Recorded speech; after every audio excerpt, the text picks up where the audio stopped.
Piver. I'm a student at Twinfield Union School.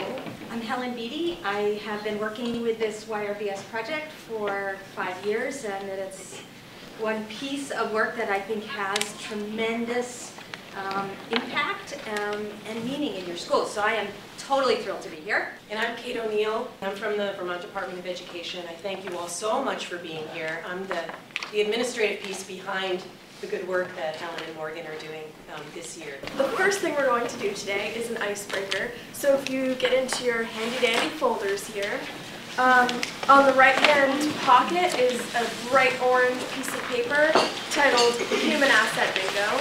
The idea behind this is to go around and meet with people to try and get bingo either up and down, across, diagonal. Once you meet someone who's done one of these things, they will initial in the box, and then you cannot go back to them for anything else. So lots of mingling. Try not to go to your own team. Try to go to other teams and be able to introduce yourself to other people, find out some oddities about them, as well as some important parts of their lives. Do you speak a foreign language? I used to. Does that count? I've helped my brother with his homework. There you go. I don't know if that counts. Had you helped someone? I have, actually. When you put your pants on, do you put in your right leg first? Yep. Score. All right. My right leg? Yeah. Bingo!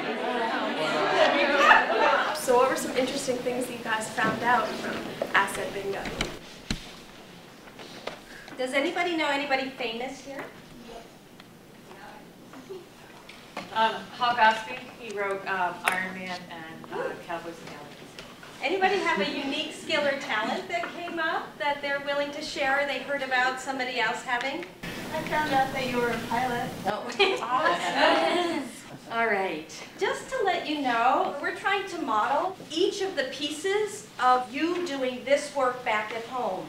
So please actively participate in it, but also have that critical lens too about what did I like about the way they facilitated this, what would I do differently, and be in that dual role throughout the day as we try to bring you into this work, but it's a pretty quick turnaround for you bringing other people into it. So just know that's the case. In the very back of the left-hand pocket, there's a Getting to Y newsletter, and we're going to just take a couple minutes to read through on your own. This is the end point of those who sat in your place a year ago. It's what they accomplished, what they discovered in their data. So just go through and highlight one thing that jumps out for you after you read the whole thing, or as far as you get, that you really think is notable about the work that happened.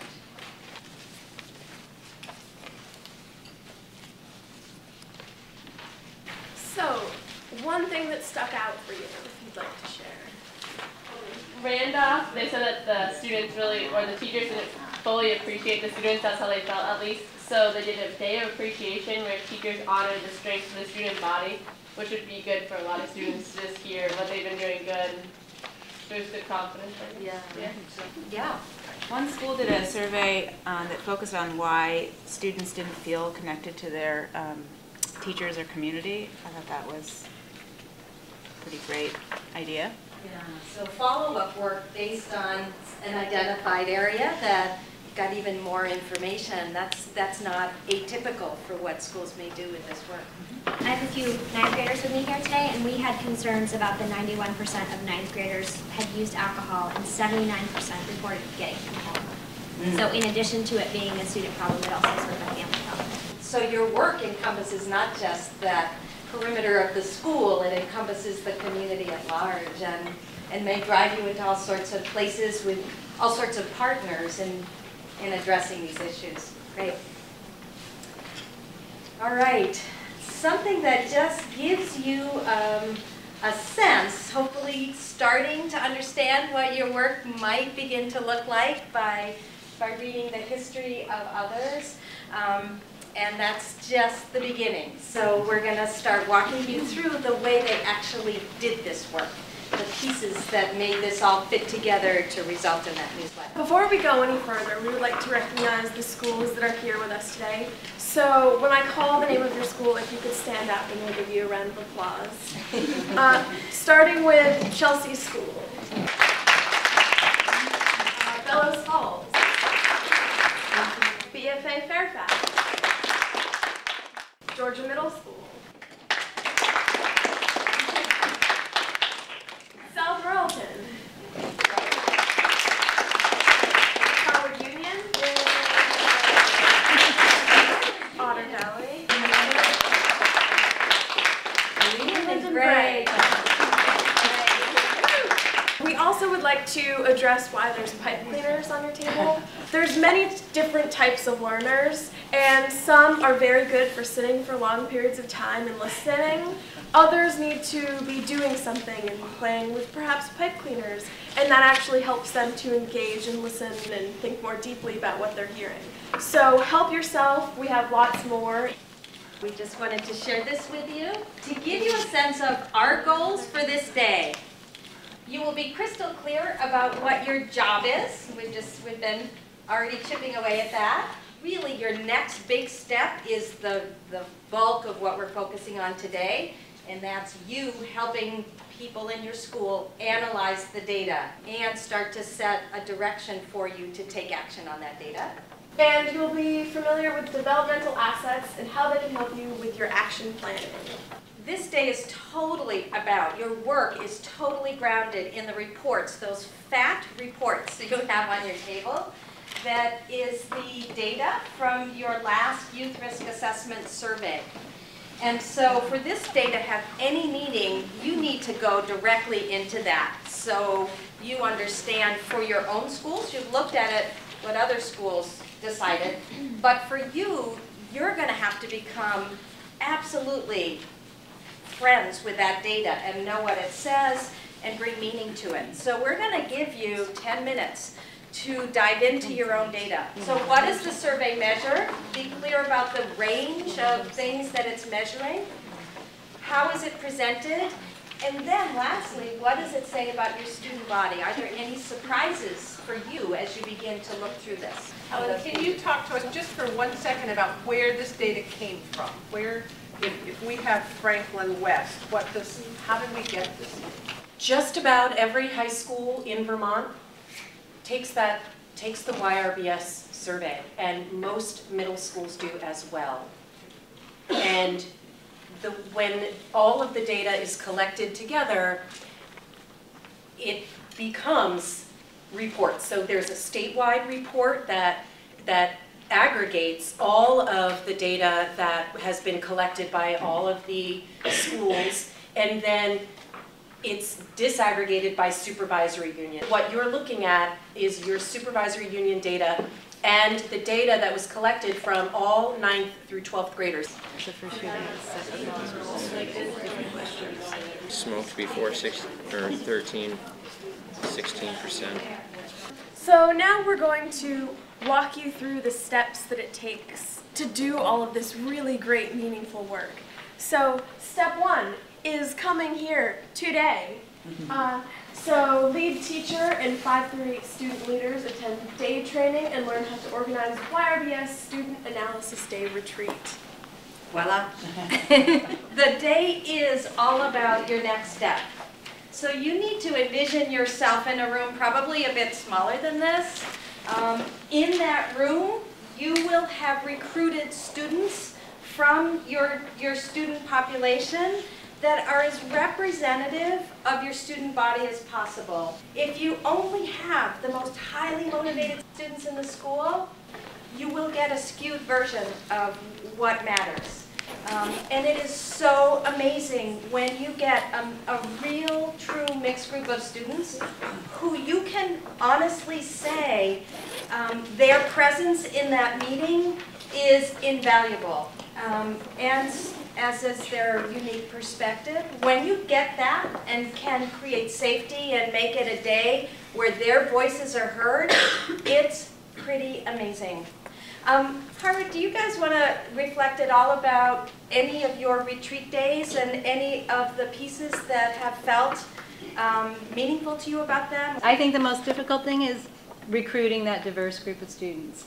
It's not as easy as it would sound. You're offering them lunch, a day of no classes, but so we've come up with different ways of doing it. So what we've done is we've used this natural leaders formula where we have TA groups, homeroom groups, nominate people who they think are kind of natural leaders based on they listen to me when I have a problem, and so it isn't always the kids that show up at all the student government meetings or the YATST meetings, or so we invite those students and we try to get someone from each class and both ends of our district, and that probably gets us about half our group, because many of those kids, even though they've been invited, they're skeptical, they don't know what this is all about, it's not something they've ever heard about. So then there's a lot of personal invitations from other students or teachers. Mara's our SAP, she has some kids that she works with that she might invite. So we have ended up with 20 to 25 kids each time, which to me is the hard part. That's the thing I lose sleep about it. Are these 25 kids going to show up that day? And they do, and it's always been incredible. Hannah's a senior, which is wonderful, but so pulling in those freshmen and sophomores is really good. Great. Yeah, really important. Step 3, attend an evening training about organizing a dialogue night. And hopefully timeline-wise, that's January. Right. So your analysis day you have, I would suggest before Thanksgiving, because my sense is after Thanksgiving, it is just warp speed to the holidays and chaos. So think of planning your retreat day pretty quickly, and then a dialogue night where you're going to share your work with the community at large. You'll be learning about how you're going to organize that early in the year, and by January, February, hosting a dialogue night. And then your task is to get the community in, which is the second wave of recruitment challenge. So then step 5, finalize a plan of action and make it happen. And that is from January till spring. So you have lots of time to work on what you feel needs the most attention and you would like to change in your schools. So this was one school that had a question in the survey. It's one of the asset questions about the number of students who did not feel that they mattered in their community. So they, I think this was Woodstock, they put up a huge piece of paper in their foyer, and then they just asked anybody who went by that wall and read that question to write why they felt that was and what might the community do about it. So that was one of their steps, and then they took those ideas and they started to shape them into a plan of something that they would do to address what was a troubling statistic to them. Finally, reflect and celebrate at a statewide conference in May, which would be so exciting to see you all again. Each YRBS school brings a display, and they're able to share the story of their work with about 18 to 20 other high schools from around the state as an exemplar of meaningful work that young people are doing in school. So I'm hoping you can come to that. It's a great way for us to both honor a great accomplishment, but also share the ideas and inspire other people, because you totally inspire other people when you do this work. All right, so those are the main steps that gets you all the way to May. So we're going to go over some ground rules now to really make sure that we create a safe space that can move along to the future, that same really great safe space. So rule number 1, one person speaks at a time. One way to do this, I don't think we'll need to do it today, but when you go back and at possibly one of your dialogue nights when you have community members, is in one of my classes last year, it was a really big class. So we had it was like a dog squeaky toy, it was a hamburger, and it was our talking hamburger. So whoever held the hamburger was the one who had the chance to speak. Any number of strategies. Creating a safe space, especially when you do your analysis with this very diverse group of students. We're modeling, in a way, the ground rules that you absolutely want to set to make it safe for them. So, and we do no facilitation training during this day. We are so packed with the content. So think about the facilitator pieces and plan for those when you go back, because we totally admit that we don't have time to do that today, other than model it for you. So the next one is everybody listens while a person is talking. This is such a simple sentence. With an open mind, mutual respect, and acceptance of differing opinions, it is so hard to do that. For us not to have our minds going immediately as somebody's talking, well, I couldn't disagree more, or whatever our internal dialogue is that doesn't let us listen to somebody else. So we would ask you today, but you, and also you, to ask those who come to your gatherings, please try to do this as hard as it is. Everyone who wants to talk will get a chance to speak. Pretty self-explanatory. We're really all here to hear what each other has to say. And you may pass at any time if you don't wish to talk. You know, Morgan and I were talking about even when we would put out a question and we wouldn't hear back from you guys, that was a sign to us that this is a big forum. And I, for one, if I were sitting in those chairs, would probably not be raising my hand and risking putting forth what I had to say. So we hadn't created safety for you. And this is a big group, so that's an issue, and we hope we do it incrementally. But let people pass. But I think when you find people being quiet, the strategy of turn to the person next to you and talk about what you're thinking about, that is suddenly this quiet room, it is so cool as a facilitator, just comes alive with ideas. Because everybody sitting had something to say, they just weren't going to say it in front of 40 people. So never be underutilize that. Turn to a partner or get in a group of 3 and let everybody have some voice, even those who aren't brave enough, and many of us are rightfully hesitant to take the floor. So put-ups are gladly accepted. No put-downs of self or others. No shame, no blame. We really try to encourage this safe space, and one way to do that is by talking one another up and giving each other compliments while staying away from the negative. If there's any ground rule that you want to reinforce when you're doing this work back at home, is that this work is about focusing on issues, not people. Especially those of you in small schools, but on any size school, it's pretty easy to read this data and say, I bet I know who was the 13% who reported this behavior. Yeah, this work can get personal and it can sometimes be hurtful. So we want to make sure that we do this all in the right spirit. But what we are trying to do is say, gee, this trend, these numbers, this 20% worries me, or this 20%, I'm thrilled they're making these choices. Whatever it is, we're trying to stay away. We should never hear names of individuals attached to this data, but we sure want to be looking at trends and issues that come to the fore. So if we don't do that, we sure haven't created safety, because as soon as you mention somebody's name, the person next to you is saying, they could be talking about me next. And that's not at all what we want to have. That really undermines people's faith that they're safe in that setting. Respect confidentiality. There is probably going to be some stories shared today, and we just want to be clear that you're not taking that back to your schools and talking about, oh, this person said this, and that could have been what they were talking about. And because as soon as that happens, we lose this safe space that we've tried so hard to create. It's fine for them to go and say, we looked at this data, we had some interesting findings, but you would want to be reinforcing, you're not leaving this room ever saying, you know, Sally said this and I couldn't believe because, I mean, you guys know that. It would just, it's disrespectful and it undermines the effort. So it's a huge part of you creating safety. Trying to stay on subject, and the last one. Be honest with yourself and others. So the thumbs up here, when you do this with your small groups, I would definitely suggest at each one of those, you check with a thumbs up. That people, when they put a thumbs up, they're agreeing to live that to the best of their ability. If they go like this, they're not sure and they want to talk about it a little more, or they disagree. Because it's one thing for us to just go and read you this list, but how would we know that you really agreed with them? Or we're committing to not us, but each other to live by them.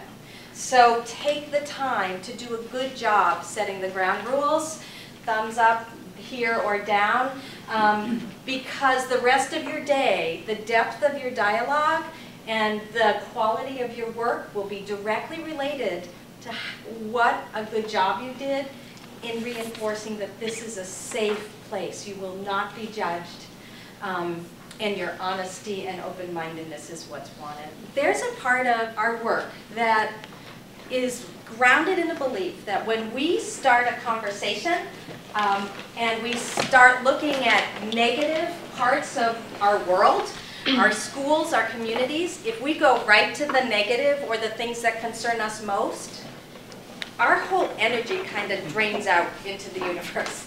And it often creates a sense of hopelessness or a sense of wonder if you can really address things that feel so big.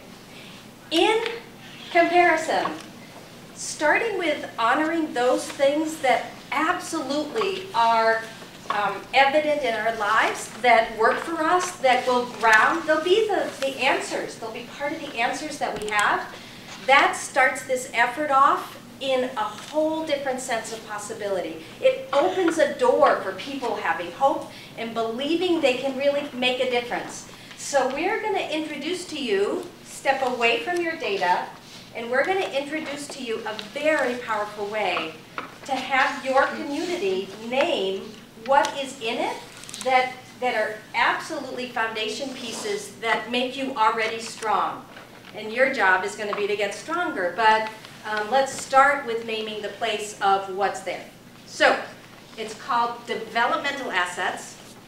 What happened is this organization out in Minneapolis, Minnesota, saw tons of communities around the country wanting to figure out what they could do to make their communities better, but no roadmap. So they created a roadmap. They did research, they found 40 things. And these 40 things are in your packet on the right-hand side. Within about 3 minutes, you guys are going to be teaching one another what they are and become the experts and teach everybody else. It's chunked into 2 different types of assets, and you'll see external and internal. So some of the external assets, the big categories, are support, empowerment or how valued you are, boundaries and expectations, and constructive use of time. And the second set of the 40 that are chunked are those things that more live within us as individuals. They call them internal assets. And they're a commitment to learning, positive values, social competencies, and positive identity. And in each one of these categories, you see a bunch of pieces of them, what makes up that particular category, each individual asset. The reason we think this is worth bringing out to your community and doing is it's because it's so clearly the right 40 things for us to be spending our time looking at. You can see right here the power of assets. Why don't you look at the power of assets and just take a minute to see what trends you see. What do you see in this page that helps you understand why it's worth our time to explore assets? And talk to the person next to you about that.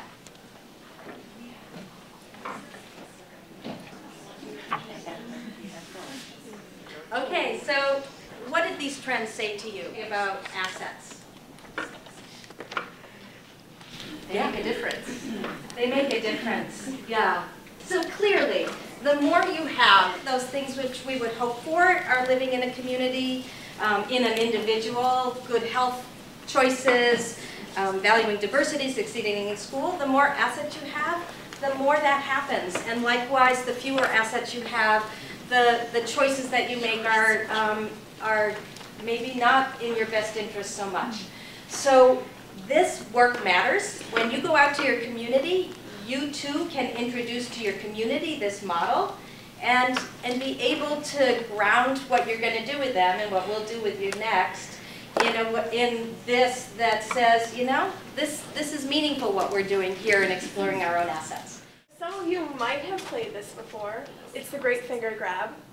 So we're going to have your right hand laid flat, and with your left hand, your pointer finger over the person next to you's palm, about an inch above their palm. And on the count of 3, you're going to try to pull your finger away before it's grabbed, but you're also trying to grab the person's finger on the right. People's faces, you've got to be. Yeah. So when you get to 3, or what? On 3, not right after 3, on 3. Okay. So, 1, 2, 3.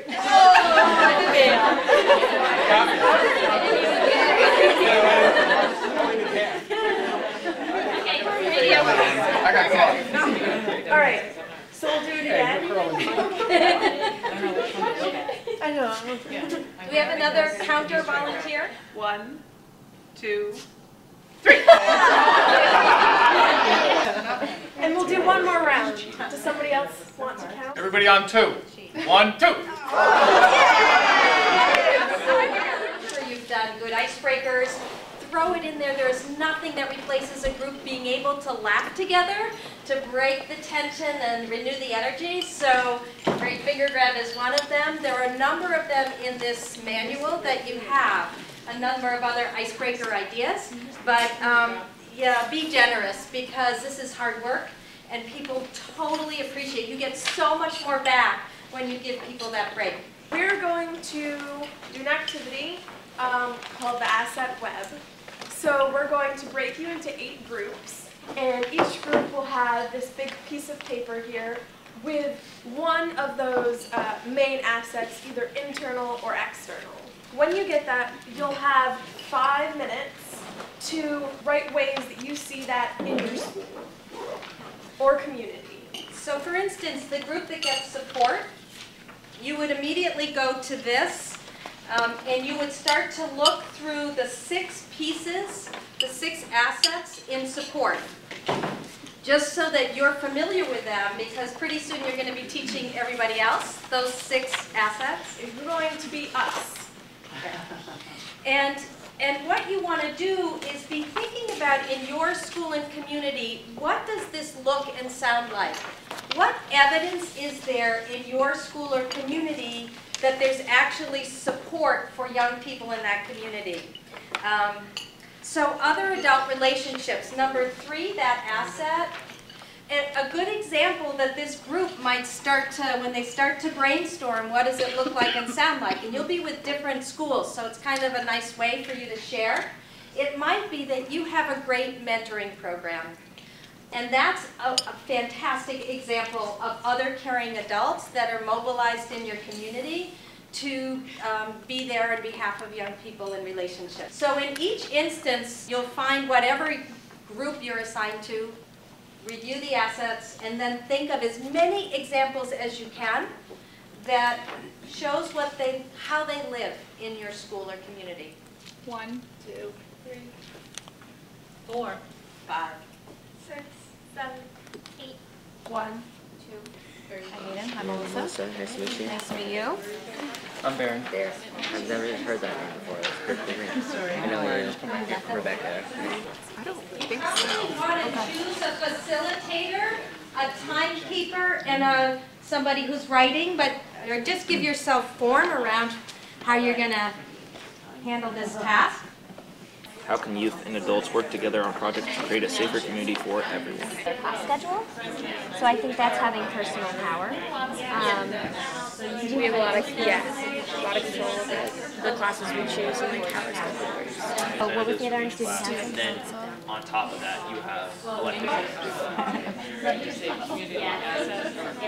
We spend a lot of time in school, so we said that class electives are important so that they express yourself and you can take your own path with those things.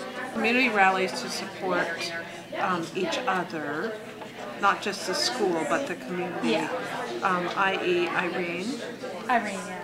I think that's the one thing that really brought everyone together. Our school really doesn't work together very well, but during that was great. Everyone helped. So we're going to have one group at a time come up, and whoever's reporting out, if you could bring this with you, because we're going to ask you to read each one of these points in your category, and then share just 1 or 2 examples that you guys came up with in your group. So, the first group is support. Caring school climate. School provides a caring encouragement environment and parent involving in schooling. Parents are actively involved. We have a TV as soon as you walk into the school, and it has all different pictures of kids for like sports and drama and all sorts of things like that. And then we have a lot of parent coaching. So like a lot of parents at our school are either basketball coach, soccer coach, and like softball, a lot of sports. Great. All right, round of applause. Young people are given useful roles in the community. Service to others, a young person serve in the community 1 or more hours per week. And safety, a young person feels safe at home, at school, and in the neighborhood. Young people affecting local businesses, because I know at our school, during lunch, we're allowed to go over street with our privileges to purchase foods at local businesses, and I believe they appreciate that. And also volunteering in our community. The sports camps during the summer for elementary kids are run by volunteers from the sports teams at the school. Great. And last for our external assets, constructive use of time. And you also had like drama. If you were into theater, then you could do drama if you wanted to. And we also had like sports if you were into that. And for like sports, you had soccer, football, tennis, cross-country skiing, lacrosse, skiing, and some people have snowboarding clubs. So now for some internal assets. Commitment to learning. To encourage high grades, my school has published honor rolls that go in the newspaper in the town next to us. And then finally, some places there's like, well, in our school there's like a number of books required to read, so you can boost up your morale for reading for pleasure. So. And then there's a group called Interact, and there's the restorative justice and participation in YRBS. And finally, positive identity. Some examples we had were class schedules in which students can make on their own, senior privileges, extracurricular activities such as sports and service learning, and the arts and theater, which help boost self-esteem, and caring teachers and counselors help with planning the future. Just take that in. Think about what you just did, what you just heard. And just talk for a minute at your table what it was like to do this activity.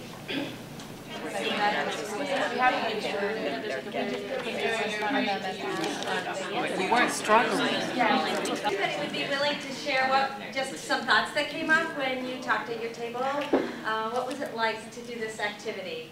It kind of let everyone know that not all the schools are the same. I mean, like, everyone's different. We all have different classes. We all have different kind of activities. So I mean, like, it's not the same everywhere.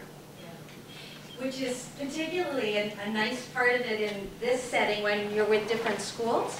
But when you're back at home, what's nice about it is that you've got 20, 25 people from totally different aspects of your school who may come up with things you never thought of.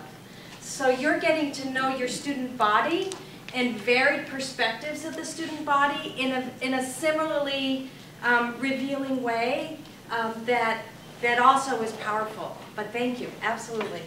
What we also realized was a lot of us have the same things at our school, which is good because then you realize that it's like working for a lot of different schools, not just yours. Then we also we had the same thing, but we have different parts of it. So now if we can put each other's parts together, it can really build on the program.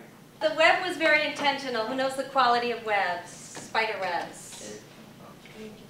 What are some of the qualities of those spider webs? They can't be broken down very easily. They're incredibly strong, absolutely. I forget exactly how strong they are, but it's amazing. And there is that interrelationship of one to the other to make it a whole. That probably these aren't as discrete and separate, and that one influences the other. There's a flow between these that is part of the fiber and the strength of a web. It is so visual to capture all that exists that is good. All that exists that's your foundation, that's part of your solution, that has every reason to give you hope and direction, because this is your starting point. And it's a very different starting point than just driving into what concerns me. One of the participants, a boy, came up to me and said, "Can I write something else in the web?" And I was kind of puzzled, but said sure. And he went up and he wrote something right in the center of the web. It was really confusing. I didn't even read it. Everybody sat down. And then I took this moment and I looked, and what he had written was awesome. And it's truly what he felt. And how many moments do we have when we actually can sit in that place of honoring the awesomeness of our communities? And that's where I think our starting point for this YRBS analysis needs to start. And then when we define our concerns, we're going to loop back to this when we start to look for some of our solutions. So that's why we do this activity. And it's particularly great when you take your web and bring it to your dialogue night to community members and say, add to this. You know, this is what we've got, but you have even a new perspective of what exists in our community that we might not even have thought of. And you add their community perspectives, so it even grows more. So that, my friends, are developmental assets. This PowerPoint, by the way, you can have. So if there's any pieces of it that you want to use when you lead your dialogue days, and it's one of the resources. What is the YRBS? You certainly want to educate your group that you're working with about what it is. What's the purpose of our work with the YRBS? That's the question here. First, it puts to rest unwanted fears and stereotypes. There are lots and lots of those for teenagers and young people, and we do this work so that we can say that's not true and make our communities a better place. So it leads to positive efforts and to make communities a better place for young people. The work you'll be doing is a great example. When you lead dialogue nights, I've witnessed many of them, community members are so impressed at your work. So impressed at the attention you've given to these issues. Already in that act, you start to reshape any negative perceptions they have of young people. So bottom line is, your goal is you're going to try to reduce the choices that your peers are making that are more around risk behaviors that ultimately don't serve them well. You're going to try to increase all of the healthy behaviors that so many are already choosing. Increase those assets. That's your job. And you will do that by data analysis to make wise decisions based on information from the whole student body, a very diverse group. And your knowledge of assets and other ways to improve your school will help assure your success. People will listen when you come to them and present this data in a meaningful way. What's important is that you're going to be suggesting changes that will dispel stereotypes. Put your hand up if you were surprised at any of the numbers that you saw. Yeah, we have guesses, and often our guesses aren't so on. So we're dispelling those guesses, often affirming that there's a lot more good choices happening. And in that process, we get to let go of stereotypes. They're pretty toxic. The YRBS tells us what students are doing, but not why they're doing it. So your job is to find out why. This is funded by the Center for Disease Control in Washington. Every state in the country is involved. And it was Kate who said 5 years ago, it's just fundamentally wrong not to have young people absolutely at the center of bringing meaning to the data. Who are we as adults to think we know enough about their lives to interpret this data and do the right thing about it? And she started, there are several other states now that have started subsequent, But she started this consciousness about this should be students doing this work. You are the rightful owners of this data and the rightful owners of how to make meaning of it and do something. On Sunday, I fly to Albuquerque, New Mexico because they're replicating this work. They too now are inspired by what they've seen and want young people in those communities to do the same work you're doing. And your video, your example of what this training looks like may travel well across the country and help other people do exactly this. So it's important work, and it's being noticed, and it means that some adults are sitting down and young people are standing up to take charge of this. So you're right. So around the room, there's lots of brightly colored sheets of paper with the different categories from the Youth Risk Behavior Survey. So depending on your interest level, you can just pick a station that you would like to go, and there will be data there for you guys to look and talk about. You'll see data directly related to that particular topic, and you'll see the question, and then you have choices. You have choices to say, for in your estimation, you think that you're concerned about that statistic, it worries you, that you're neutral, interesting, but we probably won't do anything, or that it represents a strength, that that's something that we need to honor and perhaps we can build on as we address challenges. I would ask you to remember with statistics, 30% of people were engaged in maybe some not great choice. 70% of people were. So when you look at statistics, continually be flipping them in your head so that you're not, as we normally are, drawn to that negative, but also have the chance to look at that data and realize there are many who are not. And often our answers lie in, how come they're not? So really be balanced and check each other to make sure that you're considering it as sort of in that holistic way. The last thing is comments. This is such an important part when you facilitate this back at home, because small groups are going to be thinking this through deeply, but then they're going to report out to everybody else. They made some decisions. So in your comments section, make sure you explain that there are 30% of 10th graders who have are doing drugs. So whatever drugs. So that's what you're going to put here, so people who weren't in your group understand why you said that was a concern, or why you said it was a strength. 90% of people are wearing bike helmets, whatever it is. So explain it here, because it will matter as a facilitator, for sure. So, any questions? Go make your choice, whatever station most interests you. Overweight and obesity. It says suicide, self-harm, purposely hurt themselves, concern, neutral, strength. It's not even 30%. Yeah, it's not like... A lot of people don't. So it's like 80% don't. So exactly. They're drinking under the influence. Well, that makes sense, because if they're the oldest, that's the oldest unless they're underage drinking and then driving. But male, 7% obviously isn't that high. Yes, 97%, 93% of people don't. But that 7% could affect a lot. So should I mark that's a good start?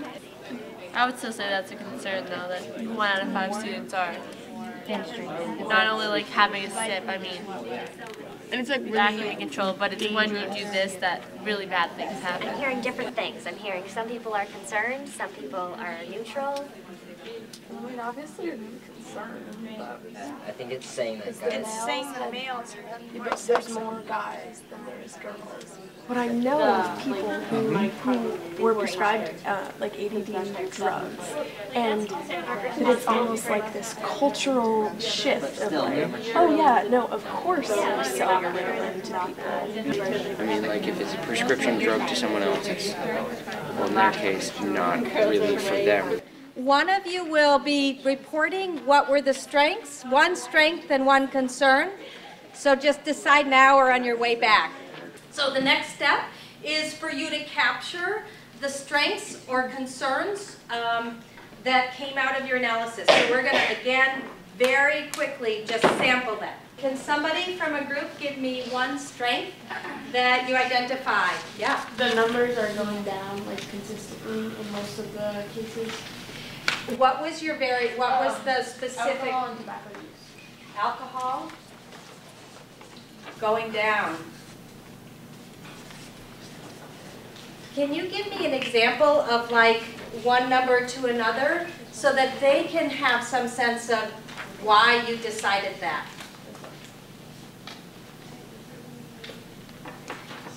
From 2009 to like 2011, all of the numbers are going down to like 3 or 4% of the amount of people who participate in drinking. So it's going down 3 to 4%? Yeah. Between those 2 years? Yeah. Okay. So that's exactly the sort of information you want to make sure when you're getting this analysis from people. You need that level of detail. Otherwise, other folks they won't know how to assign weight to it.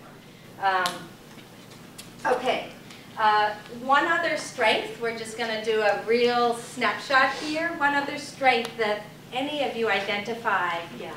We are in the body image and nutrition group, and one of the strengths we saw was that only 16% of students drank 1 or more sugary drinks or sodas per day, which we thought was surprisingly low when we saw it. And it also went down 6% from 2009. How much did it go down? 6%. 6%. Okay. So this sort of is enough information. The common is sort of, I captured there. I think that would be enough. We were the sexual behavior group, and we said that 4% of students reported having sex before the age of 13, and we said that it was a concern because of the lack of maturity. And then the comment might be concern for lack of maturity. One other concern? So we were under physical activity and assets, and under assets, one was feels like he or she matters to people, and we were concerned because 55% of the students reported feeling valued, so we're concerned about those other 45%. So it's almost half. So the concern is that although 55% feel valued, still there's 45% of students do not feel valued, and that's the core of your concern. So this is exactly the process that you would go through, except you would have a long list. We have to know we have limited time and resources, and we need to shrink this list to those things that really are the most important for us to focus on this year. Is it something you can do something about? Some of these issues are things that aren't readily things that you can affect change in, especially if they're more family or community oriented. However, not to say you can't do work with parent groups or community, but just be discerning when you decide which ones am I going to suggest our group works on. This is finally going to the manual. In your packet is like everything we're doing today. Go to page 38. You'll find a voting sheet. You want to label these, number these. So people, when they vote, aren't writing down this long thing and then you're trying to tally and you can't read what they wrote and it's not good. In silence, as a group, take 5 minutes to read this whole list. And during that time, decide which 3 things do I think I care enough about and will matter enough to this community, and we can do something about that. I'm going to say, assign my vote to that. And then just ask them to put the number down. Top 3 strengths and top 3 concerns out of this huge amount of information. So I would love you to please go backwards to page 10. And it's titled Sample Student Executive Summary. Basically, by this point in the day, once you have done these tallies, you will have identified 3, sometimes it's 4, there's no magic number, but you make a decision how many strengths. It's never bad to add a few more strengths in either. And you will have decided the top 3 or 4 concerns that you're going to be dealing with through this process. And ultimately, the next step will be the fillers, the proposed action. It's a ton to sink in. So think about it, talk amongst your table, what worked, what did it feel like, what questions do I have? Okay? Go for it.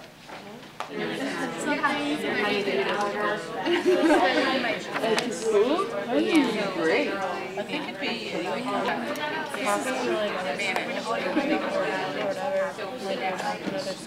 Did you get a sense that this is doable back home? Yeah. Did it work for you? And just tell me a little bit about that. Or did it not? And do you have concerns?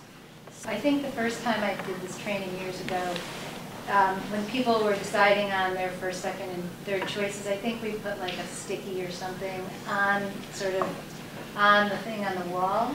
But there was a little bit of kind of group mentality around that. Right. So people would see one concern with lots of stickies, and even though they didn't intentionally follow the other people, that happened. So I think it would be beneficial to have them do it independently and really have it be their first, second, or third concern or strength. That voting sheet really does assure that anonymity. And yeah, we were just talking about how some of the data are surprising to us, and so we didn't go, but I think, you know, we're very interested to get into the qualitative work of, you know, really understanding from students in diverse groups. so this absolutely is what happens of getting into these numbers and this big question of why, and puzzlement of both why and why not, that can be pretty consuming when you get into those small groups.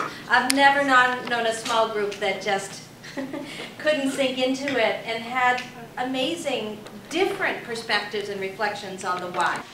I would just tell you, in this manual, there's the detailed agenda. I'm not going to, just know it's in here. There's a checklist of how to organize this retreat. There's all sorts, every activity is described for you. So it's too much for you to go way into this right now, but take it home and know that it's there to be able to bring you back to this day and make choices for yourselves about how you're going to do this. One big question that many people have about the YRBS, and that you may get, is skepticism. Like, what people, they didn't take it seriously. These numbers, why are we analyzing numbers if they're not real? Because students didn't take the YRBS seriously. And you need to be able to respond to that. So Morgan's going to share her story, but then Kate is going to share more of the scientific data that can be your response. So please listen carefully, because if you can't answer this question, suddenly you've lost that person. It was like, oh yeah, the teacher's over there in the corner, and she's not going to see my answers. No one who could affect or punish me or judge me based on any of my answers was going to see the results. And the people who were going to see it, they were just going to be facts and figures. It was just numbers on a piece of paper. So there wasn't a whole lot of personal accountability that was going to come back to me, and it just reassured me that I could be absolutely honest with the survey. Do you think students tell the truth on the YRBS? Thumbs up, neutral, or down. There are also a lot of thumbs down, a few thumbs up. So we're really mixed here. What I can say is we don't know what goes through the minds of students, but what we do know is that the survey environment is such that anonymity is assured. No one can see how you are responding to the survey. And when the survey is collected, nobody is looking at the results of that survey. It's sealed, and then it's sent off to the state, which then sends all of the results to the CDC. If a student answers a question about alcohol use, there's more than one question about alcohol use. It has to make sense, and if it doesn't make sense, those questions are actually removed from that section of the survey. Any questions that are not answered truthfully actually get caught and removed. If students are actually not telling the truth on the YRBS, we wouldn't be able to track trends. You wouldn't see that downward movement in a risk behavior over time, or an increase in, say, seatbelt use or helmet use over time. It has to be that students are telling the truth, otherwise you just wouldn't see that kind of trend happening. It would be up and down and all over the place. And finally, very few surveys actually get removed for these problems. It seems with all of the number of thumbs this way and this way, to put this information in your agenda sooner than later when you do this back at home. To just lay that doubt to rest early on, knowing that it will be out there and will serve you, I think, the rest of the day. I don't know a more common impulse that happens with groups trying to make change is they identify a concern and they jump to action. The group says, yeah, we're worried about that, so we're going to do this. And what they forget to do is this incredibly important step. And the important step is to look at the root causes. So page 40 is an example of that. And this is actually what one school mapped out for your example in one of the prior years. So their concern was that there was a lot of prescription drug use, and particularly in these grades 8 to 10. And it was increasing, and they were concerned about that. So instead of this group saying, okay, then we need to talk to the health teacher and have something more happen, or whatever other option they might think about, they mapped out, well, what's causing this? There could be many different things causing this reality. So one of them in the top left corner is it could be relative to access. And if it's access, maybe the school safety officer is the person they need to get involved. Maybe it is education, and going to the health teacher would be the answer to that. Maybe it was parents, because parents were leaving prescription drugs all over the place, readily accessible, and their action had nothing to do with those other two, but it was to do with dealing with the parent group. Or maybe it was just younger students kept thinking that this was a big thing that was happening and sort of creating that reality, and they needed to go down to younger students and start dispelling this myth that this was a common thing, to kind of cut the trend. So when you map a challenge, don't be surprised if you head off in a very different direction that might have been your first impulse. But what it will do will let you make a really wise decision about which cause is the most important cause that I can do something about, which root cause, and then do something about it. So once you've decided the root causes, then you go to try to create some action. And don't forget, when you create an action plan, to go back to your assets. To say, what here can we do more of to make this less? So it all sort of wraps around. Just go home and really thumb through this packet, because there's so many great tools in here for you guys to use.